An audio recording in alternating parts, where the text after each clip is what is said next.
네, 2009 3학년 친구들 안녕하세요. 정치와 법 오리엔테이션을 시작하도록 하겠습니다. 네, 여러분들 제가 통화로 여쭤보니까 요즘에 길어진 방학 때문에 멘탈이 흔들려요. 저 그냥 PC방만 다녀요. 저 게임만 해요. 라고 하는 친구들이 많이 계신 것 같아서 제가 여러분들에게 조금 도움이 되고자 이렇게 영상을 준비를 해보았습니다. 제가 집에서 요새 뭐 하고 지내냐면 요리하는 그 유튜브도 찾아보고요. 홈트 하는 프로그램도 막 찾아보면서 맛있는 거 만들어 먹고 운동하면서 지내고 있습니다. 네, 근데 그거 보면서 되게 예쁘게 막 이렇게 세팅도 하고 운동하면서도 되게 예쁜 영상 찍고 하길래 나는 되게 동영상 찍는 게 쉬운 줄 알았어요. 근데 이렇게 생각보다 쉽지가 않더라고요. 좀 지금 저도 영상을 찍고 있긴 한데 아마 각도가 되게 불편한 각도시겠지만 여러분들 좀 양해를 부탁드리면서 우리 정치와 법에 대한 이야기 한번 시작을 해보도록 하겠습니다. 제가 친구들한테 여쭤보니까 공부 방법이 모르겠다. 뭐 정치와 법 처음 해봐서 너무 어렵다. 이런 친구들이 많았는데 일단 간단히 어떻게 공부하면 되는지에 대해서 설명을 해드리겠습니다. 자, 일단 공부하실 때 준비해야 될 것이 있습니다. 교과서, 수능특강 준비를 해주셔야 되는데 교과서는 실물은 이렇게 생겼어요.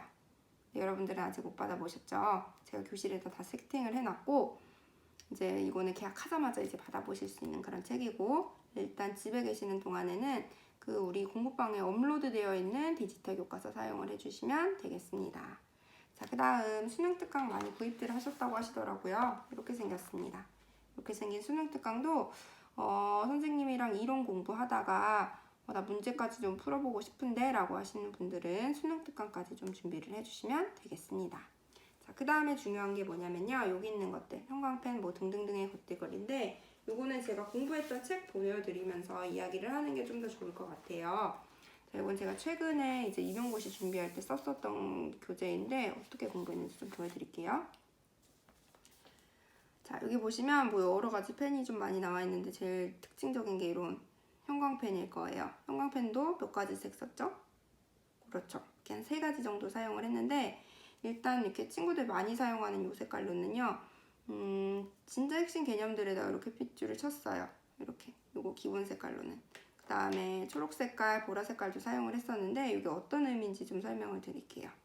자, 일단 사회학이나 아니면은 뭐 이런 법학이나 정치학 같은 경우에는 상위 개념, 하위 개념을 좀 구분하는 것이 중요합니다.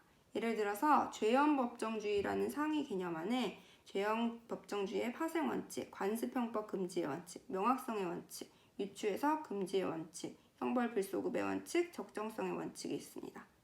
자, 그래서 상위 개념에다가는 이렇게 초록 색깔, 그 다음에 그거의 하위 개념에다가는 이렇게 보라 색깔을 해놓고 요거를 세트로 외울 수 있게 이렇게 형광펜을 좀 사용을 했었어요. 자, 그래서 필수는 아니지만 여러분들 필요하시면 상위 개념 색깔 하나, 그 다음 하위 개념 하나, 중요 개념 색칠할 거 하나 해서 총 3가지 형광펜을 준비해 주시면 재미있게 공부를 하실 수 있을 것 같습니다. 자, 그 다음에 또 살펴보면 이렇게 샤프도 사용이 됐어요. 자, 이 샤프는 뭐냐면 수업 시간에 사용을 했었던 거예요. 사실 볼펜은 전 수업 시간 때 안 썼는데 샤프로 주로 필기를 했었는데 왜냐면 샤프가 필기가 속도가 제일 빨라요. 펜들 중에서.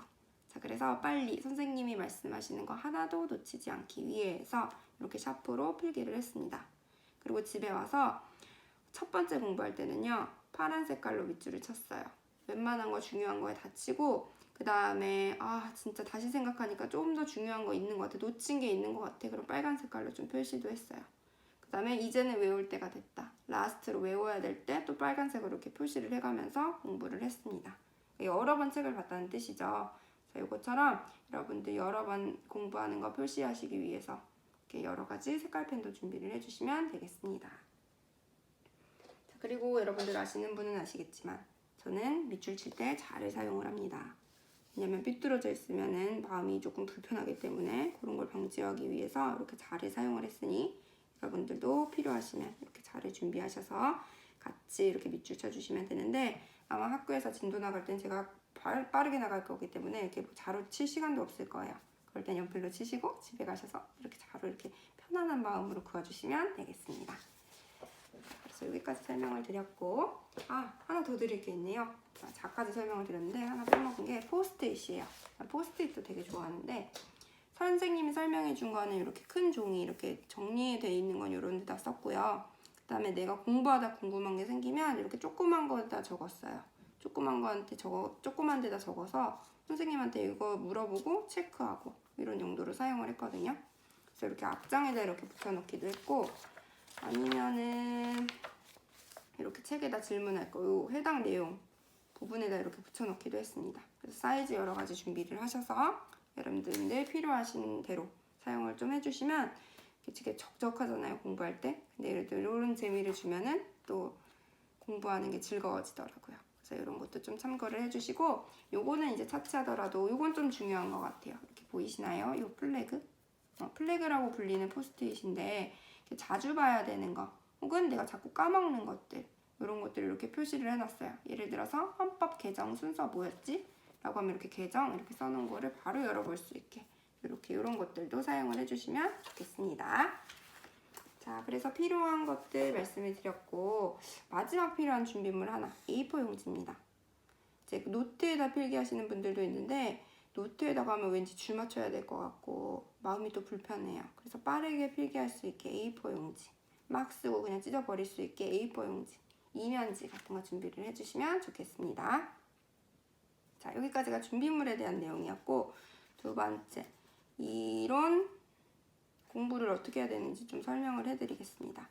자, 여러분들 집에서 그냥 제가 올려드린 교과서 그냥 읽고만 계신가요? 그렇게 공부하는 방법도 너무너무 좋은 방법이에요. 자, 근데 일단 수능은 속도전이죠, 그쵸? 효율성이기 때문에 저는 여러분들에게 강의 듣는 거를 추천해 드리도록 하겠습니다. 이론 공부할 때는요, 강의를 듣는 게 첫 번째입니다. 자, 근데 강의를 들을 때도요, 그냥 앉아서 막 듣는 게 아니고요, 선생님이 밑줄 치라고 하는 거 밑줄도 좀 쳐보고요, 그 다음에 판서도 좀 따라 써보고요, 그 다음에 궁금한 거는 물음표 표시도 좀 하면서 능동적으로 좀 수업을 들어주셨으면 좋겠습니다. 자, 그 다음 두 번째로 해야 될 거는 복습하기입니다. 복습의 방법은 여러 가지가 있지만 오늘은 제 방법을 좀 설명을 드리려고 합니다. 자, 복습을 할 때는요, 내가 선생님이 되었다라고 생각을 하면서 강의하듯이 복습하는 방법을 추천해 드립니다. 제가 아까 A4 용지 준비하라고 했지요. A4 용지 이렇게 가로로 주고 이걸 칠판이라고 생각을 하세요. 그리고 중요 개념을 이렇게 내가 선생님이다 라고 생각을 하면서 이렇게 필기를 해가면서 이렇게 설명하듯이 복습을 해주시면 암기에 매우 도움이 됩니다. 그래서 이 방법도 한번 써주시면 좋겠습니다. 자, 그 다음 복습을 다 하고 나서는 교과서를 읽어주셔야 돼요. 저도 그렇고 모든 선생님들이 강의를 하실 때는 약간 먹기 좋게 이렇게 완성된 음식의 형태로 제공을 합니다. 여러분들이 이해하시기 쉽게 이렇게 잘게 썰어주시는 거예요, 이론들을. 자, 근데 여러분들이 고등학교 졸업하셔서 대학을 가신다거나 아니면 회사를 가신다거나 일상생활을 하실 때는 선생님들이 잘라준 게 아니라 그냥 긴 글, 그냥 날것의 글을 막 읽으셔야 돼요. 자, 그렇기 때문에 그런 훈련을 좀 해드리기 위해서 이렇게 긴 글을 읽으라고 여러분들께 추천을 해드립니다. 그때도 그냥 읽는 게 아니고 궁금한 거 이렇게 포스트잇에 기록을 하고 그 다음에 밑줄도 쳐가면서 좀 능동적으로 읽어주시면 되겠습니다. 이것도 궁금한 거 이런 거 표시해가면서 읽으셔야 된다는 거 말씀을 드립니다. 자, 그 다음에 중요한 거는요, 백지 쓰기입니다. 자, 요거는 사실 내가 발견한 방법인 줄 알았는데요. 공부의 신 보니까 거기서도 나오고 텔레비전에 공부 잘한다는 애들은 다 사용하는 방법이더라고요. 자, 백지 쓰기가 뭐냐면 일단 또 A4 용지를 준비를 해요. 그리고 아까 사용했던 뭐 강의들은 자료들은 다 덮어버려요.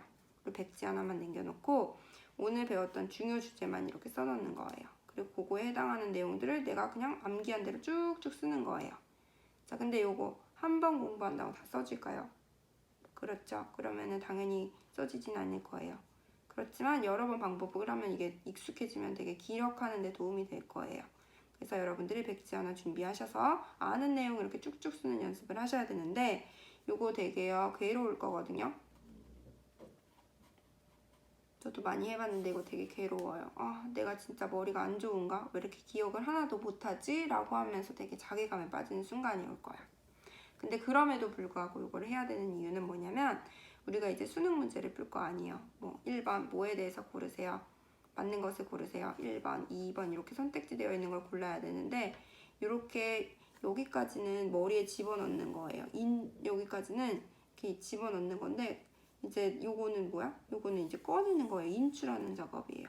근데 우리가 여기까지만 하고 백지 쓰기를 안 하면 뭔가 이렇게 머리에 든 거는 많은데 인출이 잘 안 될 거예요. 그렇죠. 그렇기 때문에 요가 이거 뭐지 알 것 같은데 기억이 잘 안 나네 라고 하는 그런 현상을 막기 위해서 이렇게 머릿속에서 마구마구 꺼내는 작업을 4단계에서 하는 겁니다. 이론 공부하실 때 백지 쓰기 하시면서 인출하는 습관, 인출하는 연습을 많이 해주시면 되겠습니다. 자, 그 다음 인출을 하면요 당연히 이렇게 빽빽하게 다 못 써요. 못 쓰는 것도 많을 거예요. 그러면 어떻게 해야 되느냐, 내가 쓰지 못한 것들을 교과서, 수특, 이론 부분을 보면서 내가 못 쓴 거를 이렇게 채워넣는 작업을 해야 돼요. 근데 채워놓고 나서 이거 종이는 버리실 거잖아요. 이거 이렇게 백지 쓰기 한 거는. 근데 그러면 또 다음에 내가 뭘 모르는지 기억이 안 난단 말이에요. 그래서 교과서, 수특에다가 해당 내용, 내가 잘 기억을 못했다고 하는 부분에다가 뭐 별표를 치셔도 되고, 아니면은 꼭 기억하자는 의미에서 이렇게 귀여운 거 그리셔도 되고, 아니면 또 틀렸어라고 하는 이런 분노의 표시를 하셔도 되고, 이렇게 기록을 교과서 수특에다 하시는 작업까지 하시면 이론 공부가 마무리됩니다. 자, 그 다음 마지막 문제풀이 방법입니다. 문제를 푸실 때는 어떻게 해야 되냐면 필기하면서 푸셔야 돼요. 필기하면서 풀기. 문제를 필기하면서 푸는 게 뭘까라고 궁금해 하시는 분이 있을 것 같아서 제가 푼 수능 특강을 보여드리겠습니다. 제가 푼 수능 특강을 보면 제가 문제 풀 때 뭐 B는 평등권, C는 청구권, A는 자유권, 민주주의 이념은 인간존엄, 자유평등과 막 이런 거 막 써가면서 이렇게 풀어요. 자, 요거는 머리에서 외운 부분, 우리 아까 전에 인출했죠, 백지 쓰기로. 요거랑 같은 맥락이에요. 이렇게 수능이나 이제 그 내신 문제 풀 때 빠르게 풀 수 있기 위해서, 인출이 빠르게 되기 위해서 그거를 훈련하는 거라고 생각을 하세요. 내가 아는 거를 꼼꼼하게 필기하면서 이렇게 암기를 다시 한번 되새긴다 라는 마음으로 이제 첫 번째 문제풀이 단계에서는 필기하면서 문제를 풀어주시면 되겠습니다. 자, 그 다음 채점을 하셔야 되는데 OX, OX만 표시하는 게 아니고요. 해설서를 꼼꼼히 참고를 하셔서 오개념이 생기지 않게 주의를 하셔야 돼요. 애매하게 안다 싶으면 해설서 꼭 읽으시고요. 해설서가 부족하다라고 하면 교과서 수특을 꼼꼼하게 읽으셔서 오개념, 잘못된 개념 머리에 생기지 않게 잘 봐주시면 되겠습니다. 자, 그 다음 중요한 거는요. 반복해서 풀기입니다. 채점한 거 뭐 이렇게 틀렸어, 맞았어 표시해 놓은 거 있죠. 그 다음에 중요해 이렇게 표시해 놓은 거를 반복적으로 푸실 수 있어야 돼요. 저 같은 경우에는 문제를 이렇게 잘라가지고 이렇게 고리 만들어가지고 이렇게 들고 다녔거든요. 그러니까 뭐 이렇게 들고 다니셔도 되고, 아니면 책 자르기 싫다라고 하시는 분은 오늘은 이렇게 표시된 것만 다 보는 날 뭐 이런 식으로 정하셔가지고 이렇게 푼 내용들 반복적으로 푸실 수 있게 연습을 많이 해주시면 되겠습니다. 자, 여기까지는 이제 1학기 정도의 사탐 공부하는 방법이고요. 나중에 기회가 되면 수능 이제 모의고사 그거 기출문제 반복해서 푸는 방법, 어떻게 하면 효율적인지에 대해서도 좀 설명을 해드리려고 합니다.